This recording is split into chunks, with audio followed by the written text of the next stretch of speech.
Bonjour à tous et bienvenue sur ma chaîne. Aujourd'hui, on va parler du Pokémon Go Fest à Osaka qui va se passer donc au Japon. Et vous verrez, ce Go Fest est vraiment très similaire à celui du Go Fest de Londres.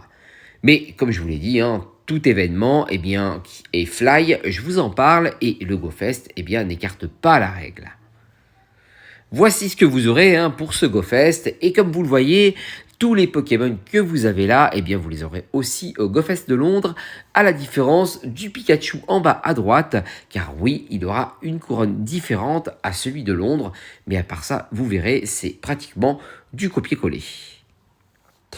Le Pokémon Go Fest de Osaka, si vous voulez y participer, il faudra simplement payer 24 €, car oui, le ticket qui était avant à 19 €, car il était en promotion jusqu'à mi-juin, je crois, ou fin juin, il était déjà épuisé en une journée, il y avait vraiment plus de tickets, mais malheureusement, les tickets sont revenus, mais à un prix normal, ce qui veut dire 24 € au lieu de 19.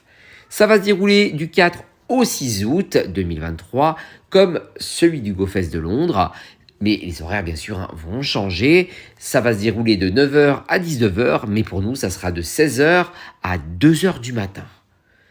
Vous pourrez participer donc dans le parc commémoratif de l'Expo 70, et voici ici les coordonnées.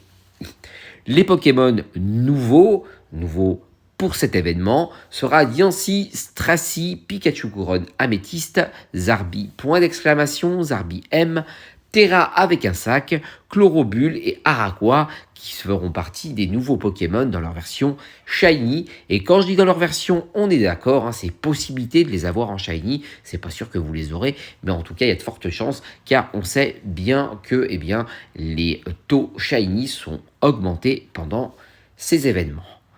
Dans les habitats, vous pourrez retrouver Scarino, Sévipère, Araqua, Pitrouille, Cacnea, Chlorobule, Fluvetin, Dédone, Monsieur et Madame de Galard, Ronflex, Morphéo forme Blizzard, Levswar, Terra en portant un sac, Aragdo, Lucario, Fermite, Pikachu couronne améthyste, et les Zarbi A, D, L, M, N, O et point d'exclamation. Tout ça dans leur version Shiny et tout ça en possibilité Shiny. Je vous rappelle toujours, comme dans tous les Go Fest, que les habitats, ça tourne. Toutes les heures, vous allez avoir différents habitats qui vont apparaître et je vais vous montrer les quelques Pokémon que vous aurez dans les habitats comme je vous l'ai montré pour le Pokémon Go Fest de Londres. Vous aurez d'abord les bonus, donc distance d'éclosion divisée par 2 pour les œufs, placés dans un incubateur pendant l'événement. Vous pouvez effectuer jusqu'à 6 échanges spéciaux le jour indiqué sur votre billet, n'importe où dans le Grand Londres. Et je vous rappelle bien entendu que ces échanges divisés par 2, c'est vraiment si vous avez le billet et si l'autre personne aussi a le billet. Autrement, le coût sera à taux plein pour celui qui n'a pas le ticket.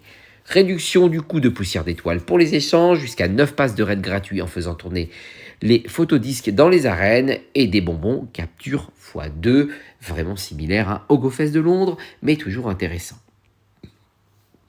Et voici maintenant les bonus payants. Alors là, vous n'avez pas les prix, mais je vais vous les donner bien entendu, comme je vous les ai donnés dans l'autre Go Fest. Amoureux des raids, donc 18 passes de raid, 5000 PX supplémentaires attribués pour avoir terminé les raids, attraper des Pokémon lors des raids 5 étoiles et méga raids qui rapportent 6 bonbons supplémentaires, attraper des Pokémon lors des 5 raids étoiles et méga raids rapportent 3 bonbons XL supplémentaires. Ça, c'est 20 €. Bien heureux, environ 9 €, donc un petit peu moins cher que l'autre événement qui était à 19 €. Distance d'éclosion diminuée de 3/4, plus de chances d'obtenir des œufs de 10 km, poussière d'étoile d'éclosion x3, PX explosion x3 et bonbons d'éclosion x3. Pareil, c'est des options payantes. Jeu dans la ville, environ 17 € contre 25 € contre celui de Londres et de New York. Ce module offre un jour supplémentaire de la même expérience de jeu dans la ville que celle de la première journée de l'événement, mais n'inclut pas d'études spéciales ou ponctuelles supplémentaires. Ce module est valable uniquement pour le jeu dans la ville et l'expérience du parc commémoratif de l'Expo 70 sera accessible exclusivement le premier jour de l'événement et de l'heure indiquée, hop, durant l'événement. Désolé, c'est la porte qui a claqué, ça arrive des fois avec le vent. Donc, pour tous ces événements, ces bonus payants, je vous rappelle que au Japon, bizarrement, les prix sont un petit peu en dessous des prix de New York et des prix de Londres, en sachant que New York, je ne vous ai pas encore présenté l'événement, mais vous y aurez le droit aussi avec toutes les mêmes explications. Et bien entendu, tous ces événements payants, pour moi, le plus intéressant est celui du jeu dans la ville qui vous permet d'avoir un jour supplémentaire pour vous balader dans la ville et continuer en fait à attraper les Pokémon de l'événement. À part ça, pour moi, comme je vous l'ai présenté, on est vraiment sur le même événement. Et regardez plutôt ici, voici ici pour Osaka, le 4, le 5 ou le 6 août, c'est à vous de voir. Vous aurez pareil la jungle obscure, le jardin des fées, le glacier hypnotique et l'île volcanique. C'est 4 habitats qui vont tourner à chaque fois. Donc une fois la jungle, une fois le jardin, une fois le glacier, une fois l'île volcanique. Et en dessous, vous aurez les apparitions des Pokémon plus des Arbis, mais le Chlorobule par exemple, ou l'Araqua, ou encore le point d'exclamation. Tout ça, vous le retrouvez aussi à Londres. Est-ce qu'il faut prendre cet événement? Je vais vous répondre oui et non. Et pourquoi? C'est simple, tout à fait simplement, ça dépend de vous et des horaires qui vous arrangent. Si vous voulez faire un événement comme Osaka, par exemple, vous allez commencer à 16 heures, par exemple, et finir à 2 heures du matin. C'est comme ça vous permet de pouvoir commencer à 4 heures de l'après-midi, que si vous préférez, et finir à 2 heures du matin. Ou alors, simplement, vous avez envie simplement d'y participer. À ce moment-là, par exemple, vous allez prendre celui de Londres pour le 4 août, par exemple, et le 5 août, vous prendrez celui d'Osaka, car je vous rappelle que les deux sont les mêmes jours, le 4, le 5 et le 6 août, pardon. Et donc, vu que c'est vraiment similaire les deux, est-ce que vraiment ça sert de prendre Osaka si vous avez pris Londres? Non. Ça ne sert absolument à rien, sauf si vous voulez avoir le Pikachu à la couronne sur la tête, en plus, si vous êtes un collectionneur ou une collectionneuse.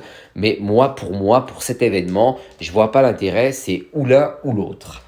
Donc, pour Osaka, on a 16h, 2h du matin. Quant à Londres, ça se reproche de chez nous, en Europe, on est plutôt à partir de 10h du matin, 20h, c'est heure française. Donc, ça va vraiment dépendre de ce que vous préférez.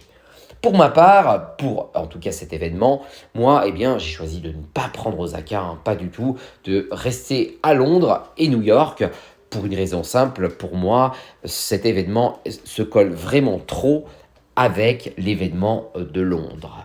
Et sur le coup, je ne vois pas d'intérêt de prendre Osaka. Mais c'est mon avis, et au niveau des horaires, j'ai pas envie de faire 16h jusqu'à 2h du matin à jouer. Je préfère faire un 10h du matin, 20h, et après être tranquille et que mes yeux se reposent un peu. Mais après, donc, ça va vraiment dépendre de vous. Si vous voulez le Pikachu à la couronne d'améthyste, écoutez, foncez, prenez-le si vraiment vous voulez prendre cet événement, en sachant que vous payez à chaque fois 24 euros. Si vous prenez en plus tous les bonus qu'il y a derrière, ça fait énormément au niveau argent. Donc, c'est à vous de voir ce que vraiment vous voulez faire. Les bonus sont les mêmes, les bonus payants sont les mêmes, les Pokémon représentés sont les mêmes, les Arbis sont les mêmes. La seule différence, comme je vous dis, c'est le Pikachu. Alors, beaucoup de gens m'ont posé une question, donc je vais le dire dans celui-ci. On m'a dit, mais Niantic, en fait, est un petit peu bête. Ils ont fait un GoFest à Osaka et un GoFest à Londres sur les mêmes jours. Franchement, c'est nul. Ils auraient dû les éloigner parce que d'habitude, ça n'arrive pas. Chaque GoFest est vraiment éloigné l'un de l'autre. On ne s'est pas collé sur les mêmes dates. Mais je vous rappelle quand même que pour les GoFest, il faut être en présentiel. Normalement, on n'est pas en fly. Donc, c'est tout à fait normal qu'ils ont choisi ces dates. Vu qu'on devait être en présentiel normalement, nous, Fly, on a de la chance, on peut y participer. Donc, il n'y a pas de souci. Je vous rappelle, pour tous les GoFest, si vous avez regardé uniquement le GoFest de Londres qui vous intéressait, et là vous êtes sur celui d'Osaka, je vous rappelle que vous pouvez flyer, il n'y a aucun souci. Vous n'avez pas besoin de billets avec QR code, c'est un billet qu'on vous a donné par mail et il s'activera automatiquement. Une fois que vous arrivez dans le parc, en fait, le billet s'active automatiquement. Il n'y a pas de QR code. Je vous rappelle aussi que toutes les personnes qui auraient iPogo, PSG Sharp, PooferX dans leur version modifiée peuvent se faire bannir. Donc faites attention si vous prenez ce billet, il sera perdu. C'est les conditions de Niantic.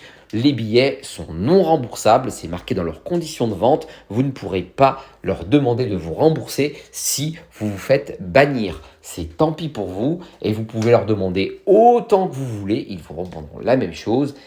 C'est les conditions, c'est bien marqué que c'est des billets non remboursables. Donc, ils ont le droit, vu que c'est marqué, et qu'avant d'avoir payé dans les conditions, vous avez validé le ticket. Donc tout ça, c'est important avant tous les GoFest, car je vous le dis, il y aura bannissement, je pense, pour avant le GoFest, pendant le GoFest, après le GoFest.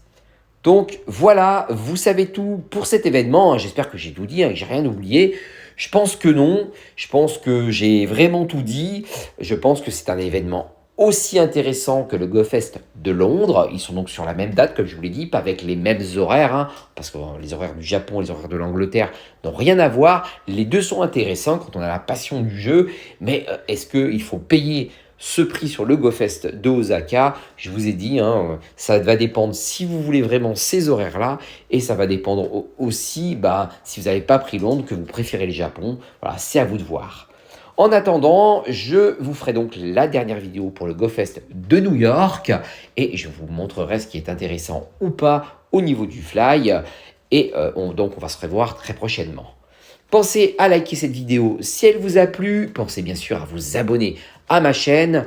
Pensez aussi à vous abonner à ma chaîne Twitch, Swando1979, pour participer à des jeux PlayStation, mais aussi aux événements Pokémon Go que je diffuse en fly, je l'ai toujours dit, il n'y a pas de souci.